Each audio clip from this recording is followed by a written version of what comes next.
दोस्तों नमस्कार, मैं हूं संजीत कुमार और आप देख रहे हैं बिहार टीवी। दोस्तों आज बात करेंगे कि इस समय जो मेन मुद्दा है शिक्षकों का, जो मेन मांग है शिक्षकों का, जो काम होना चाहिए शिक्षकों का, जिससे शिक्षकों का भविष्य उज्जवल हो, जिससे शिक्षकों को कुछ आर्थिक स्थिति सुदृढ़ हो, शिक्षकों मानसिक रूप से सबल हों, मजबूत हों, वो काम नहीं हो रहा है।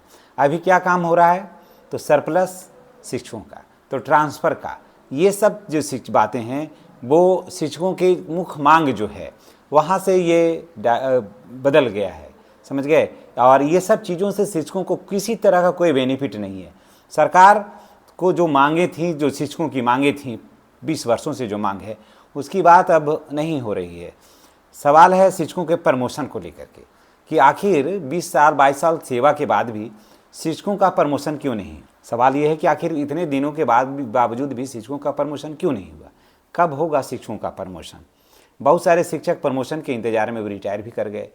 प्रमोशन से क्या होता है कि वित्तीय उन्नयन भी होता है और प्रमोशन मिलने से शिक्षकों में या किसी भी कर्मचारी में उत्साह होता है। देखते हैं मंत्री पद नहीं मिलता है, विधायक का टिकट नहीं मिलता है, तो यही लोग अभी जो लंबी लंबी बातें करते हैं वो रोते हैं, गिड़गिड़ाते हैं, समझ गए। और जब अपना लाभ के लिए, क्योंकि उनका मंत्री पद देने से या फिर टिकट नहीं देने से बिहार को कोई नफ़ा नुकसान नहीं होता है, वो नहीं तो और बनेंगे और नहीं तो और बनेंगे। लेकिन बात यह है कि अब शिक्षक की बात है तो यहाँ पर आप प्रमोशन नहीं दीजिएगा, कालवत प्रोन्नति नहीं दीजिएगा, और उसके बाद प्रधान अध्यापक के पद पर पदोन्नति नहीं दीजिएगा, तो कब दीजिए? भी नहीं दीजिएगा तो कब दीजिएगा?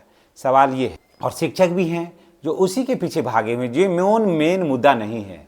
और शिक्षकों को सरकार क्या की कि इसको टुकड़े टुकड़े में बांट दी और शिक्षक भी बांटते चले गए। अगर आज शिक्षक एक ही मंच पे रहते, एक ही नाम से जाने जाते, तो आज शिक्षकों की ये हालत नहीं होती। और अब आप क्या सोच रहे हैं? शिक्षकों की जो दुर्गति है या और जो दुर्दशा है वो अब शुरू हो गया है। इस चीज़ को जान लीजिए। अगर ये हम सोचेंगे कि हमारा ट्रांसफ़र ले जाने से या कर लेंगे तो हमारा आर्थिक स्थिति सुदृढ़ हो जाएगा या फिर हमारे वित्तीय उन्नयन हो जाएगा, तो ये बातें अगर मन में चल रहा है ना, तो ये बात को बिल्कुल मन से एकदम निकाल दीजिएगा। ऐसा नहीं, कहीं कुछ नहीं है, कुछ हानि ही होगा, लाभ तो कहीं नहीं होगा। इसलिए सरकार से अभी मांगिए कालवत प्रोन्नति, समझ गए। उसके बाद स्नातक ग्रेड में प्रोन्नति, उसके बाद प्रधान अध्यापक या प्रधान शिक्षक के पद पर पदोन्नति होना चाहिए, न कि सरप्लस हो। यहाँ जाइए, प्रखंड छोड़िए, पंचायत छोड़िए, सब ठीक है, सब छूटेगा। पहले आप दीजिए, पहले आप ये सब चीज़ों को दे दीजिए, सब छूटेगा। नियमावली में आप संशोधन कर रहे हैं, नियोजित शिक्षकों के संबंध में नियमावली में आप संशोधन करिएगा। नियमावली में संशोधन करिएगा तो सिर्फ ट्रांसफ़र होगा, उसको छेड़ दीजिएगा, कोर्ट हो जाएगा। सरकार से भी ऊपर कुछ है ना, छेड़ दीजिएगा, कोर्ट हो जाएगा, हार जाइएगा। और नियोजित शिक्षकों को कि वो सारी मांगें पूरी हो जाएगी जो अब बरसों से अटकाए हुए हैं। अब देखिए सरकार लंबी लंबी बात करती है, ज़रा सोचिए कि नियोजित शिक्षकों का 2.5 महीना से पेमेंट नहीं हुआ है, अलॉटमेंट नहीं आया है। अब आप भी ज़रा सोच लीजिए कि अभी 2.5 महीना से पेमेंट नहीं दीजिएगा तो शिक्षकों के बीच में क्या होगा? शिक्षक अपना जीवन यापन कैसे करेंगे? ये बात को सोचने के लिए, समझने के लिए न शिक्षा मंत्री के पास कोई जवाब है और न कोई विधायक इस पर सवाल करते हैं और न किसी को, न मुख्यमंत्री, कोई नहीं सोच सकते हैं कि शिक्षकों का आखिर फ़ायदा कैसे होगा। शिक्षक जो इतने दिन से सेवा दे रहे हैं विद्यालय में, उनको कैसे प्रमोशन दिया जाए? नहीं। बिहार में शिक्षा व्यवस्था में सुधार हुआ तो कोई मंत्री तो नहीं किए, कोई न मुख्यमंत्री तो आकर के विद्यालय में नहीं पढ़ाए, ये शिक्षक पढ़ाए विद्यालय में। शिक्षकों ने अपना खून पसीना बहाया विद्यालयों में, पूरी जवानी खपाया विद्यालयों में और कलम से बिहार की शिक्षा व्यवस्था की रीढ़ को मजबूत किया। नहीं तो क्या स्थिति थी बिहार में। और अब अपना पीठ बुल थपथपाते कि हमारी सरकार में ये की। सरकार आपकी थी जरूर, लेकिन किया किसने? शिक्षकों ने। लेकिन शिक्षक की जब बात आती है तो वहाँ पर सरकार चुप हो जाती है।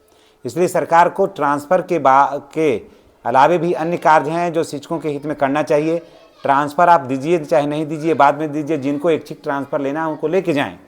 हम उनको ले जाने के लिए, करने के लिए हम नहीं रोकते हैं, लेकिन सबसे पहले कालवत प्रोन्नति दीजिए, स्नातक ग्रेड में प्रोन्नति दीजिए, उसके बाद प्रधानाध्यापक के पद पर प्रोन्नति दीजिए। फिर जो करना है आप करिए, आप करने के लिए स्वतंत्र हैं, आप सरकार में हैं। आप उसके बाद फिर सही है कि लंबे समय तक किसी को विद्यालय में नहीं लाइए, इस बात का भी हम समर्थन करते हैं। 5 साल पर ट्रांसफ़र करिए, इस बात का भी समर्थन करते हैं। लेकिन समय से भी वेतन दीजिए, इस बात की भी मांग करते हैं। कालवत प्रोन्नति दीजिए, इस बात का भी मांग करते हैं। स्नातक ग्रेड में प्रोन्नति दीजिए, इस बात का भी मांग करते हैं। नियमावली में है प्रधानाध्यापक के पद पर पदोन्नति देना, इस बात की मांग करते हैं। आपकी बात का भी हम समर्थन करते हैं, तो हमारी मांग को भी आप पूरा करिए, तभी ना सरकार चलेगी।